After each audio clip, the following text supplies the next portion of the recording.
Correcting the daily journal.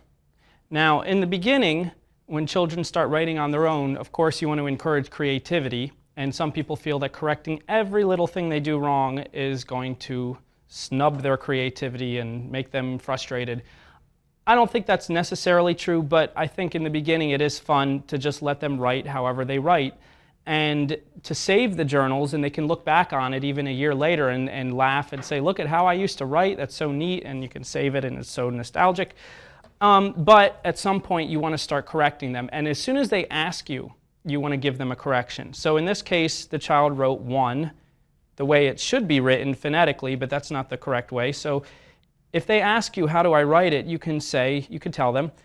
And when you're ready to start correcting their journals, like I said, you don't have to do it in the first few, but after a while, you can start correcting them. What you do is you underwrite underneath, and you would write the correct way in a different color one time, and praise them on all the words that they wrote correctly, and then show them, talk about why that's spelled a little differently than they thought.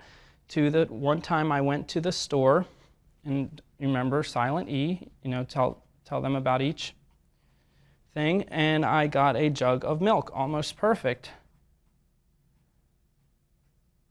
And that's how you can correct. Now sometimes you can even have them write the whole thing over again, but that kind of ruins the fun in this case because it's a journal. But other times when you have them practice writing and then you correct their writing, it's not a bad idea to have them say, now write this whole thing over with the corrections put in, and that more reinforces in their mind the correct way to write things.